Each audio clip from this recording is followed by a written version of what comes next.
France, c'est ma terre d'accueil. Elle m'a vu naître, elle m'a nourri. Et elle mangera mon cercueil. Elle m'a vu grandir aussi, pourtant des fois elle me reconnaît pas. Comme une instite qui m'afficherait avec un bonnet d'âne. Ces mêmes personnes maintenant me dévisagent pendant un entretien d'embauche qui devient de moins en moins équitable. J'aurais voulu faire sans eux et vivre, mais ils sont les videurs de cette société en nous fermant leurs entreprises. Alors je serre les dents et je fais semblant. Je garde mon calme même s'ils s'emportent durant les mésententes. Je ne parle pas plus que les autres, c'est juste que ma voix résonne plus fort. La pression m'écrase à tel point que je suffoque.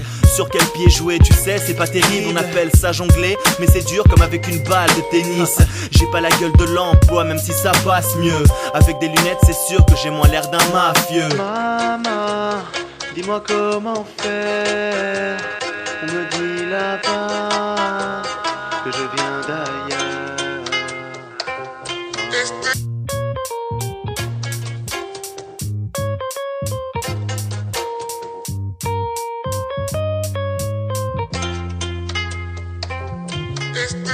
Dans mon bled on m'appelle le français. Évidemment pour le savoir fallait d'abord qu'il se renseigne dans ma ville. J'ai l'impression de marcher sur des échasses. Et dans les minibus j'ai l'impression que l'on m'écrase.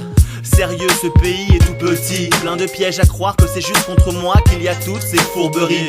Paradoxalement le Pérou c'est pas le Pérou. Pour les touristes peut-être, mais qu'ils y vivent sans avoir les sous. Pour revenir à moi, j'ai toujours ce problème qu'à peine on discute et déjà qu'on me saoule avec la tour Eiffel. Je n'en veux à personne, c'est juste que je me sens chez moi nulle part. Tu sais, si mes yeux pleurent, c'est pas à cause de la moutarde. À part ça, ce putain de bled est attachant. J'ai toute la mif que j'aime pendant l'attente, juste de toute ma patience. Le même rituel qui me déchire le cœur, pour la simple et bonne raison que je ne vis pas ici, je vis ailleurs. Maman, dis-moi comment faire. On me dit là-bas que je viens d'ailleurs.